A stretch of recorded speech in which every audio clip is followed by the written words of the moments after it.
Hi, everyone, and welcome to another edition of the Bread for Soul Converse with myself, Sir LSG.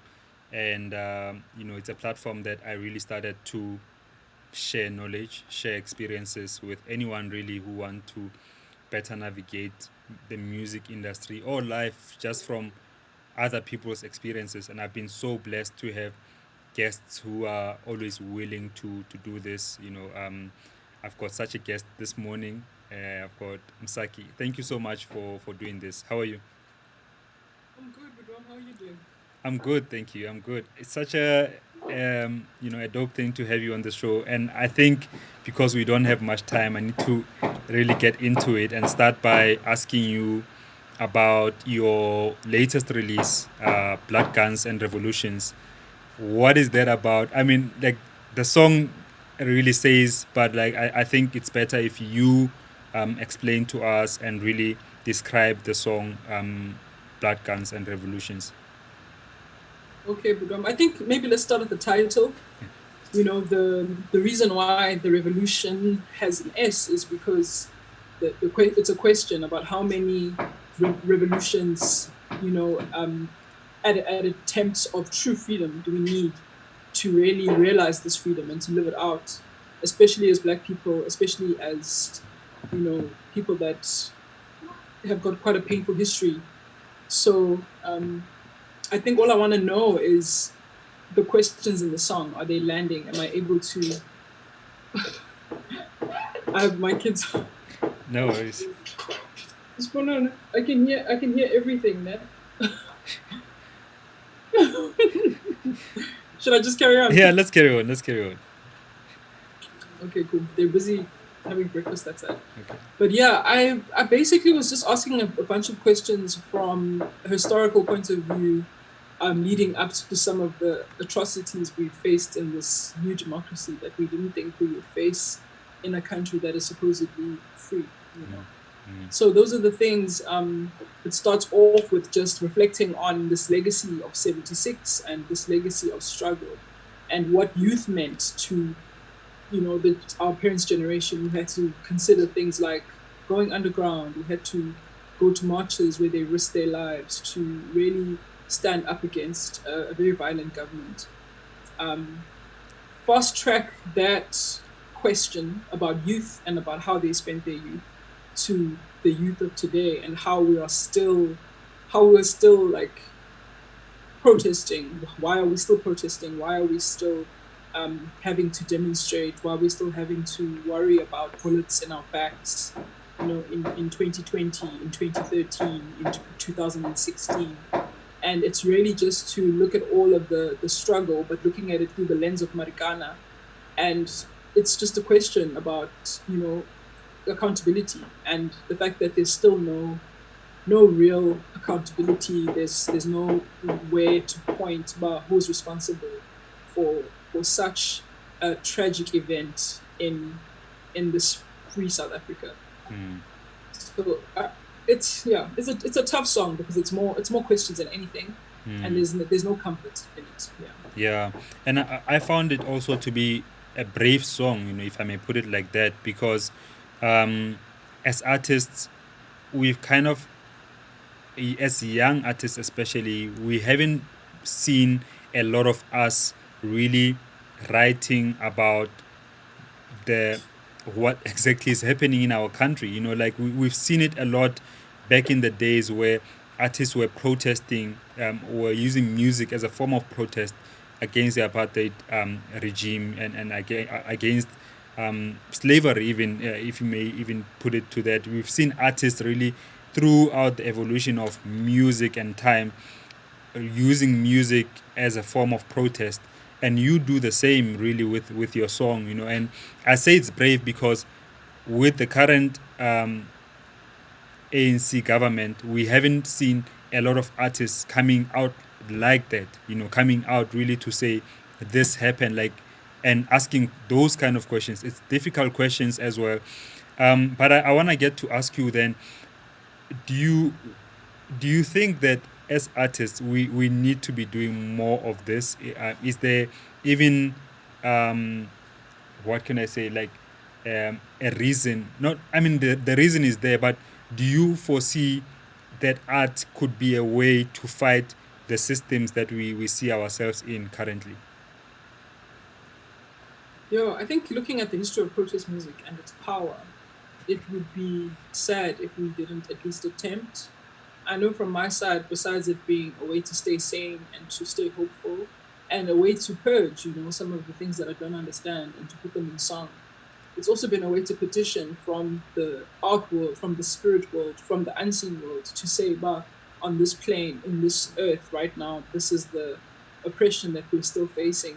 And because it comes in so many guises and the violence is so linked, every big bit of violence that we're busy addressing, whether it's GBV, whether it's racism, whether it's white supremacy, whether it's toxic masculinity, whether it's all of those things are connected, and they connect at places that we're not really willing to look at in society in a truthful way. Um, I fear for a repeat of Marikana because we still haven't dealt with the problems that we have with capital in this country and the way that we don't really want to look at the real issues and the fact that capital is usually not easy to hold accountable. It messes with rainforests, it messes with the air that people breathe, it messes with water, and it's never an entity that can be taken to court. And that is an issue that I think is going to come up, and it always affects the the people that are at the lowest, and it's usually black black men, black women, black queer people. If you think about Marikana, the people that are bearing the brunt of that are black women in the Eastern Cape, black women in Lesotho. Those are the people that are feeling the loss of life, the loss of income. They are the grandmothers that are now raising, children that don't have a father. That there's a grandmother who's lost a son or an uncle in the family.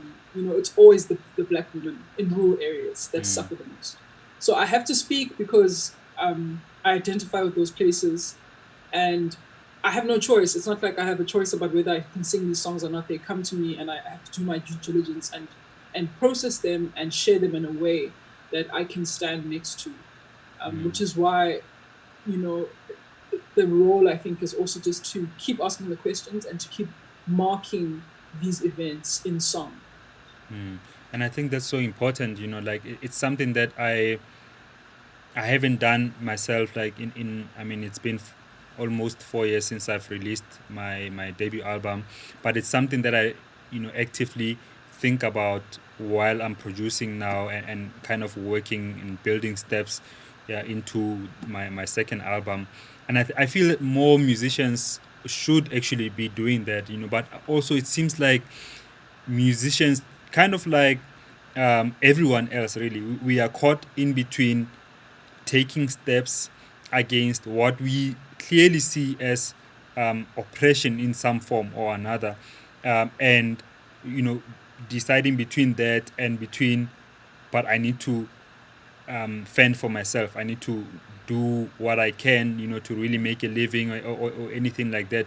So I think it's not always like an easy thing to do, and it's not always accepted too. That's another thing. When you bring a song like that, I want to ask you then, after, since you've released the song, how have you seen the reception, whether from media or radio stations or whoever may be listening from the song? Um, but it depends. It depends where the song is landing from the people that understand, my sound before the collaborations. They have been dealing with some of these issues. I've got a song called Dear Youth in the previous album, Golden, which speaks about the worth, which speaks about women, which speaks about blackness, which speaks about royalty. And the thing is, it's not a shock to those people, but for the people that know me for just the encouraging songs in the house space, I think some of them are not surprised because they know that I reflect on things, but also, some of them are just waiting for a track to feel good. And I think I want to make a submission here, even to your question, that joy is just as important as pain in terms of expressing that and traveling that through art. And each each of those two things have their own place. It's an artist like Moonchild is just as important as an artist who is putting down protest music, because joy and freedom and expression. We should just be breathing, just like everybody else. But the burden on Black people to always be expressing pain, to always be a passing wound, that's also something that I'm fighting on a level. And what I'm doing to balance that, even in this work that I'm doing, I'm making protest songs and juxtaposing them with love songs. So it's a project that's looking at love and protest as love, and love as protest. Love is one of the human things that you can do. We should all be able to sit back and reflect on love and the fact that we love, or thinking about love, or wanting to know more about love in the broader sense of the word. And I think that's the way that we can humanize ourselves as the world is dehumanizing us as Black people. Um, it's important to say, like, we speak the universal language, and this is how. And in fact, Che Guevara talks about how protest is also love, and I like to interlink those two ideas, that, like, we're human beings. We should just be able to sing about the stars and sing about the clouds. But because we're oppressed, here we are having to reflect on another person's disease of not understanding that they're not superior. Yeah, yeah. I completely understand that, and it's such a powerful thing too. If you think about it like that, that they are inherent in one another. Like it's kind of like how life is. All of our lives, there is some joy, there is some pain in it. And I think for me as artists, the most important thing is to kind of always reflect or imagine, and bring that imagination into song, or reflect something that has happened, whether current or past. It's part of artistry and art in its own way. There's a song that I'm interested to find out about this. There's a song that you did on your album, your debut album, and in Farmers Yabon, and you spoke about how the song came about in dream, and it's such an interesting thing. I had a conversation with Babu Duduzo Makatini about how also songs come to him through dreams. Please tell that story, how it works for you, or your experience with the way if songs come through dreams. Yeah, it's happened a few times, and the latest time that it happened, actually the one time, not too recently, but I woke up at about 3:30, and all I could hear was a bass line, and I woke up and I sang the bass line into my phone, and went back to sleep. And then I remember almost 6-7 months later, um, another musician had released a song with a similar bass line. Oh wow. And I'm convinced that sometimes we tune into the same, beautiful library of song and consciousness and art. And we sometimes catch the same song. I genuinely believe that, like, sometimes you hear that in an era or in a space and time, there will be artists that are reflecting on the same topic, and they didn't call each other, they didn't copy each other. It's just like they just caught the same wave. They caught the same shooting star one night. And I believe that we are connected. We are connected in a way that we're still yet to understand. But I also think that there are specific messages that are coming from my lineage and from my people. My grandfather was a composer, and I believe the song "Raising" Mfama Ziyabona is actually, I've come to interpret it as a gift from him, because of how it came to me. It came to me in 4-part harmony. Also around 3 o'clock in the morning, just woke up and heard it in my dream, clear as day. Every single part, the chant that starts with that Mfama Ziyabona, Mfama Ziyabona, Mfama Ziyabona. I heard every single stack. Mfama Ziyabona, Mfama Ziyabona, Mfama Ziyabona, Mfama Ziyabona. And I was like, this is a very choral way of composing and putting music together. And that's also his background and the language that he used to use, Lepalese sound. So, when the more I found out about him, the more I was like, surely that was a nudge from him. And I didn't really question it too much when it was happening. I just thought I dreamt a song, and I woke up with the melody quite intact. And when I woke up, I built on the song. So I've come to see that as almost a collaboration between what I call my song catcher, which is this involuntary, awareness, I guess, in spirit, in sleep, in the subconscious, where Mm. the art is being deposited. Sometimes it's even when I'm awake, if I'm washing the dishes, there will be something that comes, and it's not that I'm thinking and I'm trying to write something.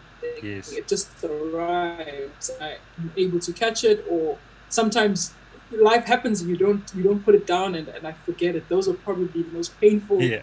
moments of my life, like in my art making. It's when I forget songs that I've been given. So the collaboration now comes with the song catcher and what I call the songwriter, where I get to now sit in my waking life and the song work, arrange it, and try and make it better and come up with parts. And that is a collaboration and a dance that I'm trying to find two aspects of. Yeah.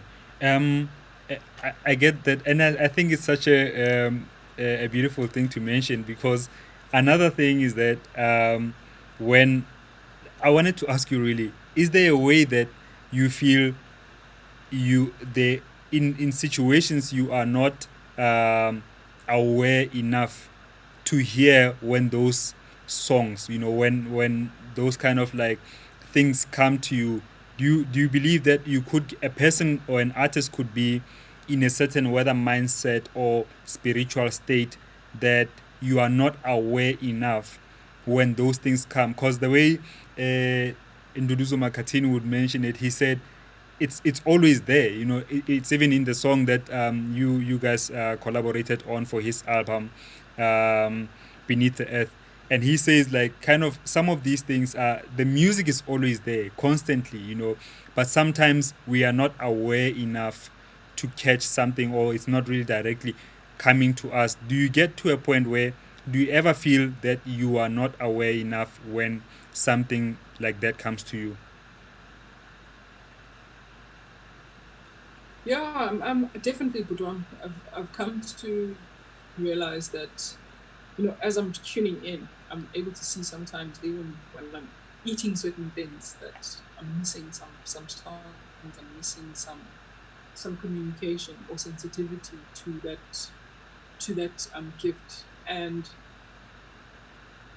I think it's possible for artists to not really or always be in the state where they are like catching the messages from the other side optimally. So I think we always have to just stay sensitive and try and figure out what works for you to be able to hear clearly, because it's almost like a window that needs to keep getting wiped down so that you can see what's going on the other side. Mm. Um, one practice that's helping me now a lot. I actually have a very quiet, like the place that I'm in during the day, where I live is usually quite quiet. There's not a lot of music, there's not a lot of noise except for the kids, in between stuff. But I don't try to keep it quiet day. I've been hearing a lot more stuff in the evening when I'm asleep or when I've just woken up, but I spend a lot of time by myself between midnight and about 5 o'clock in the morning until the kids wake up. So that's kind of my time.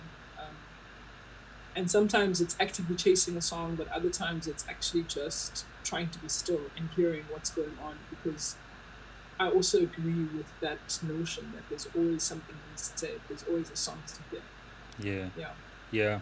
Um, Generally, because you mentioned kids, generally as men, we never get to be asked for a how do we juggle our family life and career life, but you hear these kind of questions a lot when the guest is a female who's got a family, and where people would be asking, how do you do it all? But I really want to know from you in this way, the kind of support that you need for you to be able to do what you do. Obviously, like, you still have to be able to become a mother, to become a family woman, but what kind of support, whether as an artist, whether from a family side, really do you have that allows you to do what you do? Because I think it's incredible for you to do so much work, and still look alive.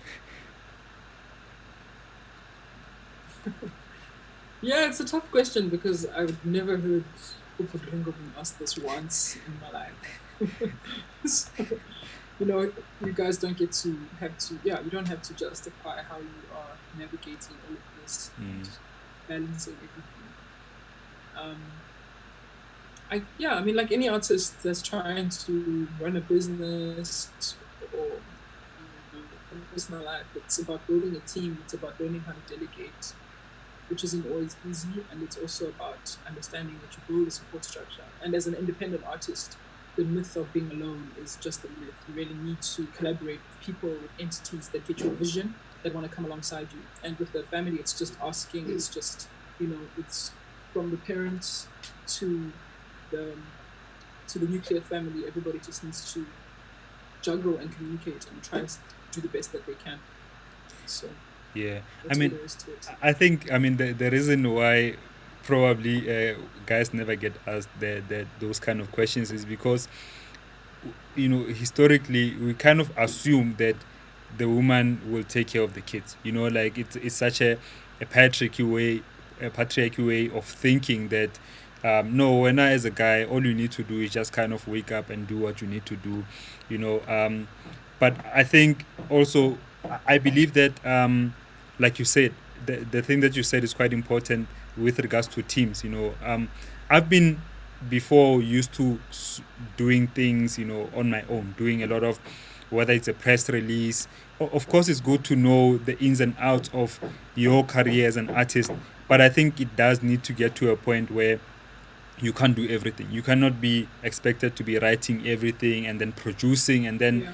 doing artwork, you know, and stuff like that, unless you actually have the ability to. But some things you kind of need specialists, you know, for people to be doing it best in order to give you space and time for you to be best at what you need to be best at.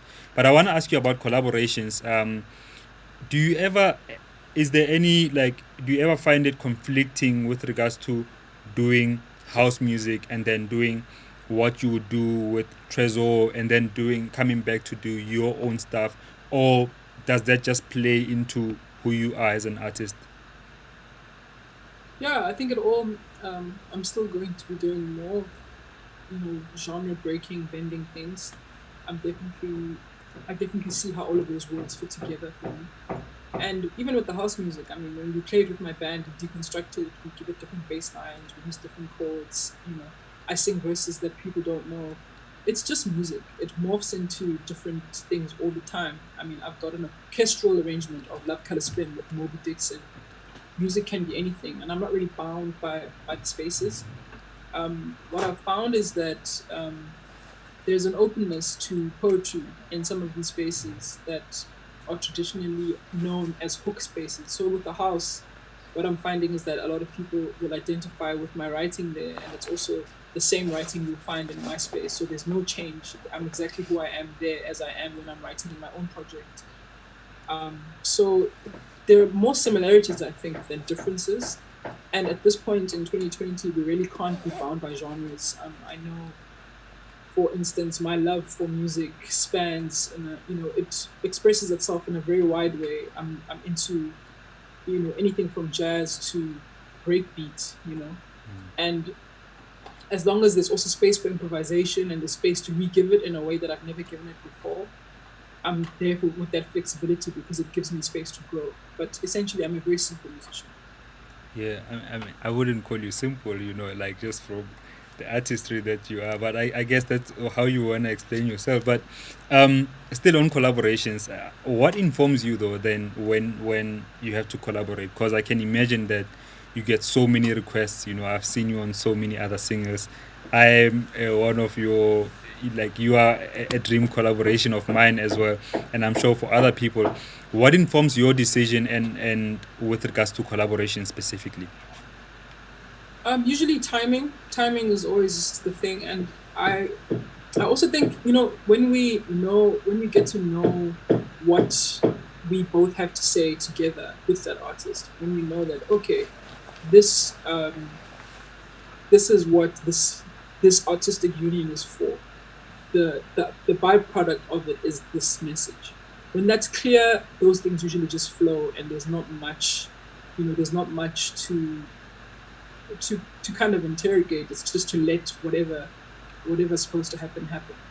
So I'm becoming quite sensitive to that. But also, right now, I think it's just to balance the messaging out there in terms of the musical messaging. I have had to say no to a lot of collaborations now just to give myself time to to balance what's out there, to put up my own work, and then I'll open the door to collaborations again. So it's that kind of dance as well because I have to. I mean, it's early days for me. Like, there's still a lot of time. I still have a lot of music to share. I'm only about to share my solo project, so there isn't a lot out there that's directly from me. And I think sometimes I'm aware of that, and I really want to kind of catch up to how much people know about me in other spaces, if that makes sense. Yes. So that's really been the consideration for now. And obviously, since time is stretching and the year has been doing this accordion thing, it's made it feel like it's a bit more of a longer wait. But I think 2021, I'm keen to start collaborating again. But once I've really said my piece as MSAKI, standing alone, yeah. And I mean, like you said, it's been 4 years since you released your debut album, and what an album, I think well received too. Thank you.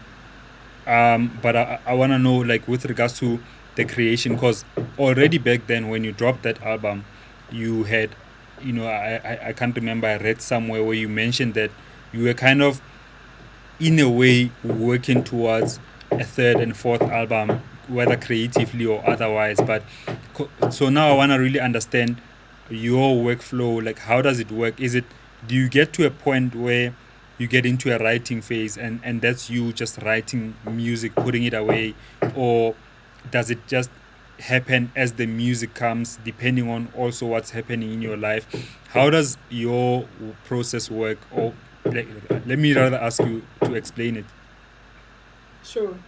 Yeah, it's different things, but I have an idea about the sound that I want to travel, but it's also going to change, because I'm not in the future.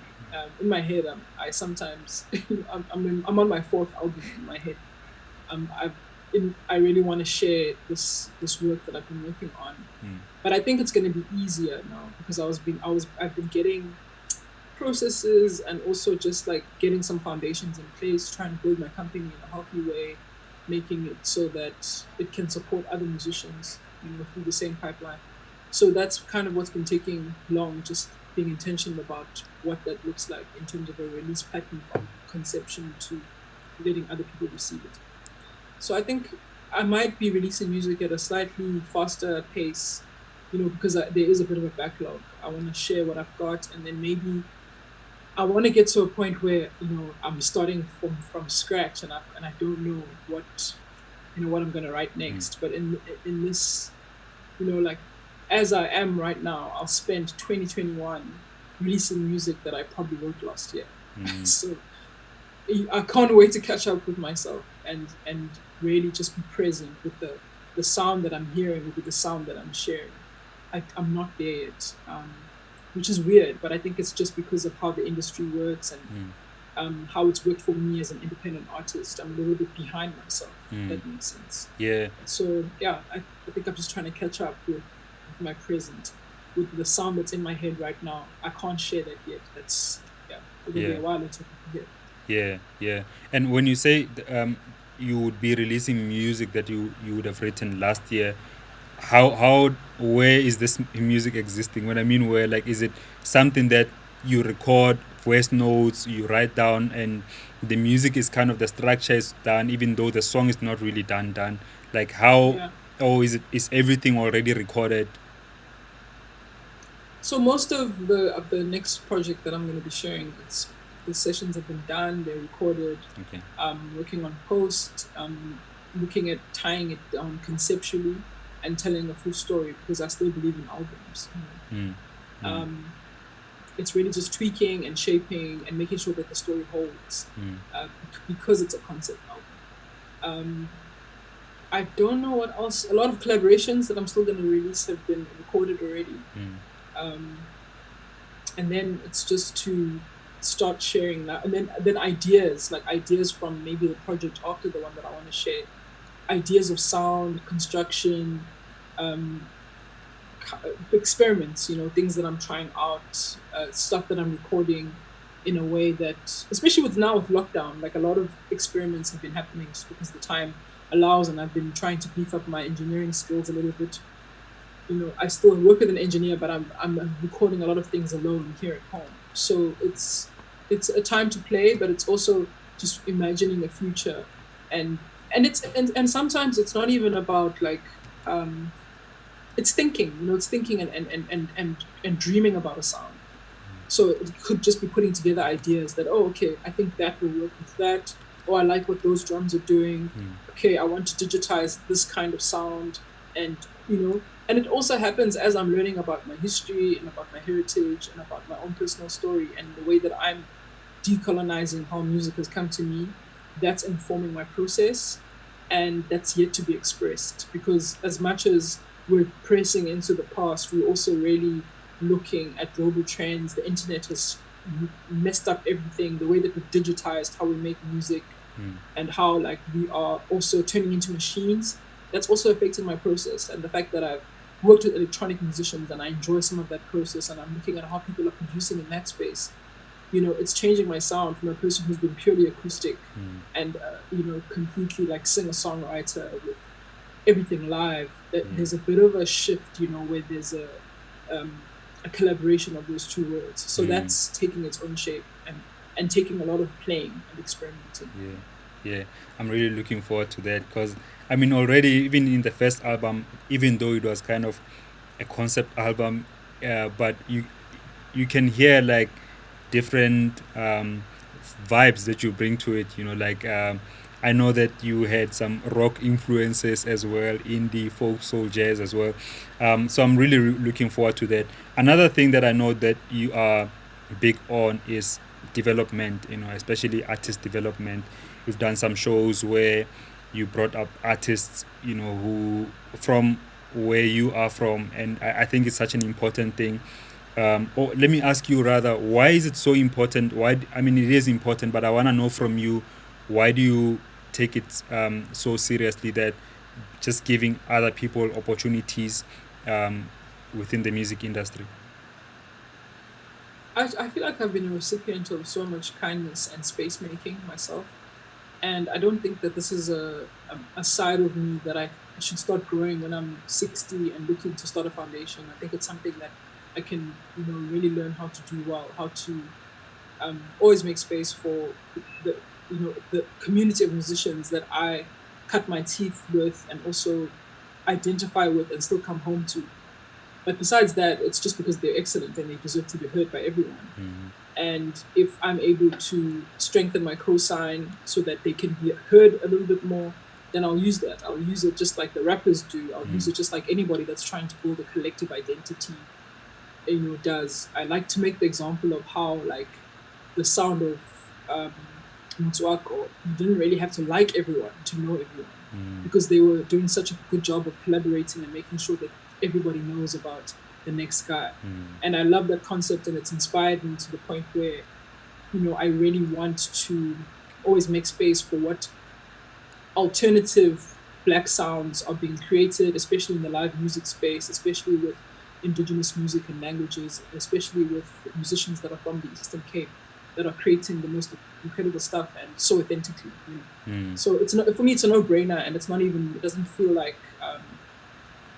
It doesn't feel like a stretch. It feels like it also informs my journey, and it also blesses my path, to be working alongside this intention. Yeah, one of those musicians sent me a voice note, so I wanna play it before we conclude our conversation. What? Really? Yeah.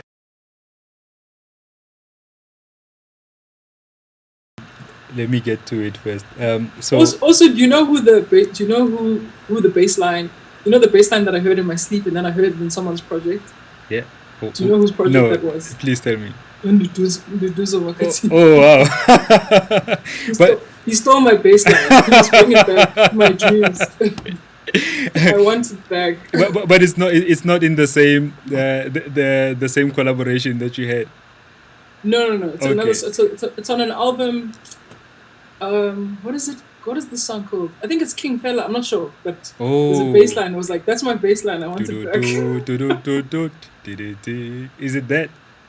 No, it's not King It's Fella. not King Fela. It's this. Oh man, I've forgotten it. I've forgotten it. I'll tell you. I'll Anyway, tell you. okay, okay. Let me play you this. Yo, Umsak. I knew her as single. Her name's I only knew her as Asanda Lusasen. I was really close friends with her brother, but I became even closer friends with her. And even trying to think of our connection back then, you know, it was all energy. Because I mean, she had this intimidating thing, but she was so warm at the same time. When I first met her, I had to ask somebody to bring her to studio. I was told she can sing, you know. And when I met her, I couldn't even bring myself to ask her to sing for me because I hate that. But Asanda would come to our studios, myself and Rigby, this is way back, 15 years back, you know? And even though she had such a powerful voice, which I didn't know at the time, and by the time that I'd figured it out, you know, I would always want her to come through and sing and push, but she was never one to force that, you know? Even if she's in the background, you can still feel the energy from it. And like a track has extra color as soon as she layers just one layer of a harmony on it, you know? It's a great strength. There's a really great warmth and a strength, and you feel protected and guarded by her, you know. As a result, I've always considered her as my older sister, you know. I've always considered her as the one who wants to guide and make sure that everyone's okay, even when she has little. And you kind of get that today with her music, you know. We know there's so much more that she can give, but at the same time, I know she's giving her all. And you can hear it in every single type of soundscape that she gets herself into. The respect that she has for the music and the craft is the same respect that she has for the human, you know. She, like, the human aesthetic is something that I get from everything that I hear from MSAKI. I can tell like seeing me, you know, perhaps pain or just being tired and fatigued. And you can also tell the respect and love that she has for the little that life gives back. That's what I get from her music, in all honesty. Lyrically, that's the same thing that I get. I don't think it's so hard for her to dig deep. I don't think it's that hard. I don't think, you know, I'm not trying to take anything away from her. Instead, I'm just saying it seems to come across so naturally. You know, I've learned a lot from her myself. I've learned to respect the craft even more. I've learned to you know, to write things down, map out your plans, if not a year plan, a monthly plan, to map things out. It's so hard because I wing things most of the time. I just like winging it. But winging it can be so tiring because sometimes you go into autopilot and you need to just sit down and look at what you've done, you know? And yeah, I mean, I'm sure, I feel like if she was to sit down and look back at what she's done, she might feel like she's not even close.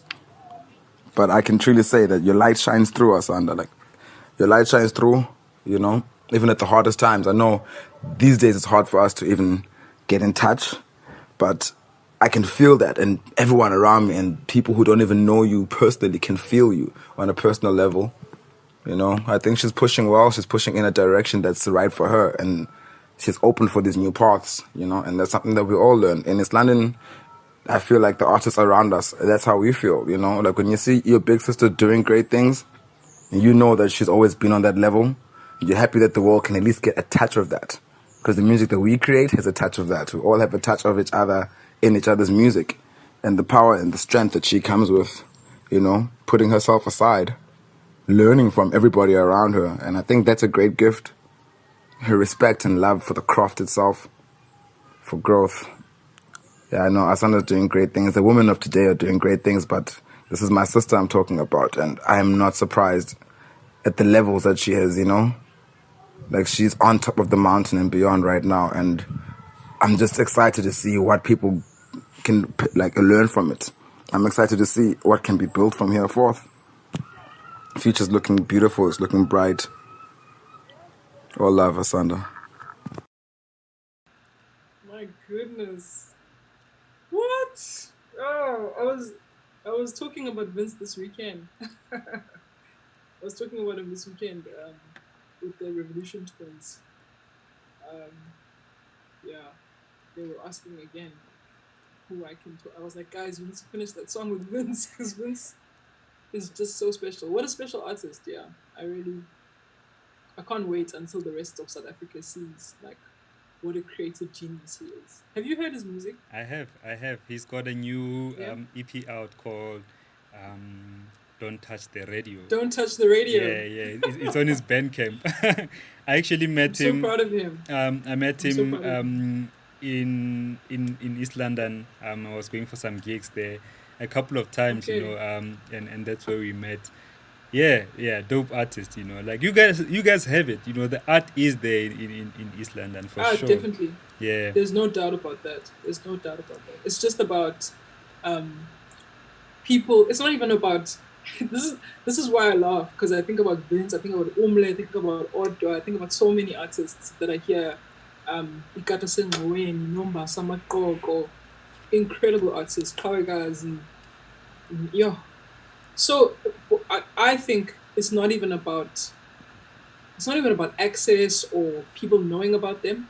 It's just about the one chance that each household will get a chance to choose them or not. And that sometimes has got to do with geography, that's got to do with industry, that's got to do with media. That's all. It's just a question of timing and when people are going to get that chance to choose them as part of their playlist or not. And obviously, there's the practical part of making sure that the projects are done and that they're out there. And we're struggling with small things. Those things shouldn't be a problem, but they are.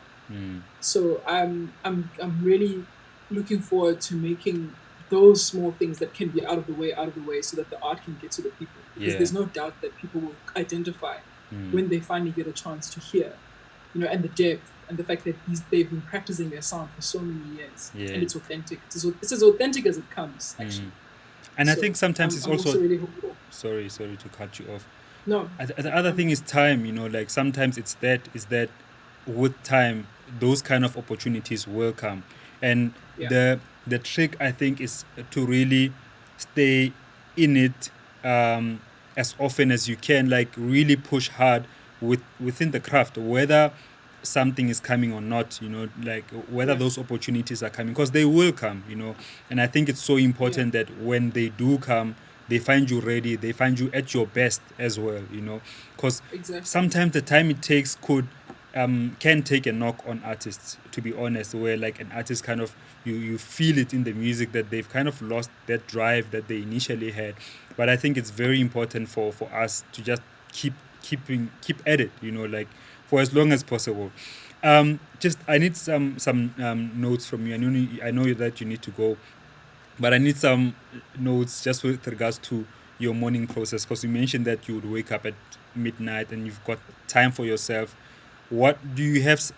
Are there certain things that you do in terms of a process or something like that, whether it's meditating, exercise, that just kind of keeps you aware, or just recreate that awareness within you?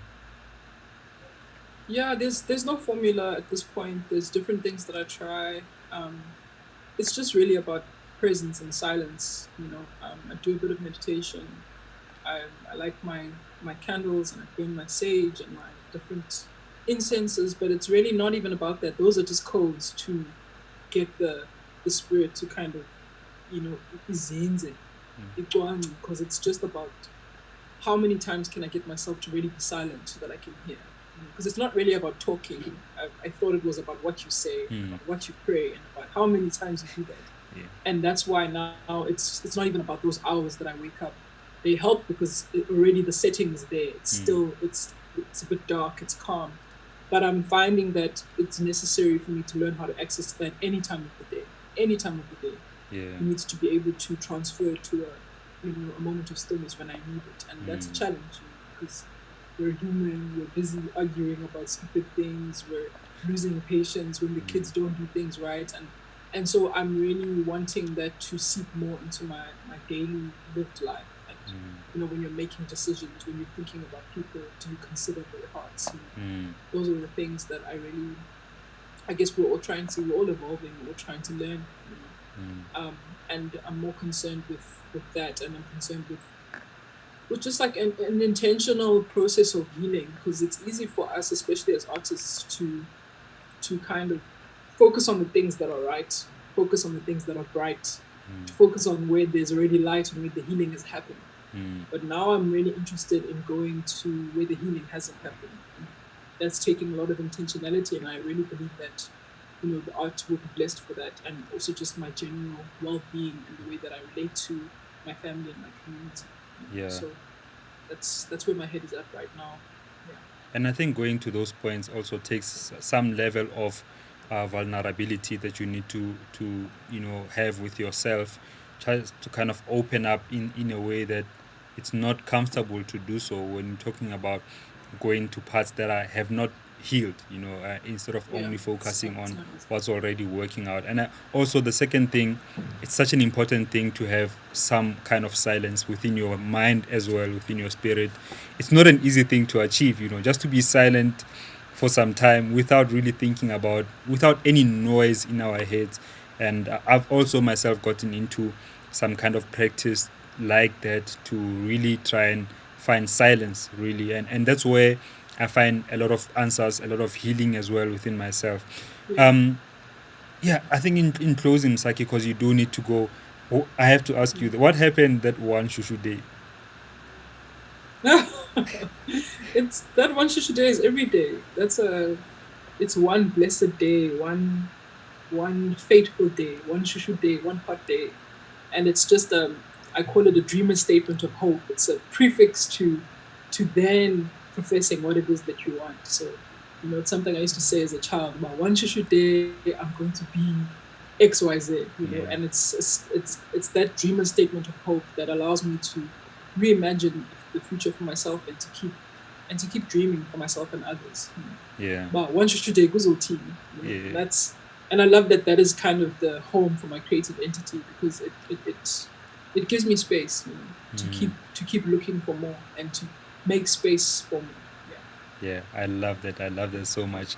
Anyway, my sister, I think we can pack it here. Thank you so much for your time. I really appreciate it, and all the best as well in your future project. And sorry, my next meeting is calling me. Okay, all right. No, thank you so much. Thank you. Thank you. And Sure. thank you to those who are watching this. Please tag somebody in the comment section who might learn from the conversation, or just simply enjoy the conversation. Otherwise, please share the video too, and let's remember to stay creative. Peace.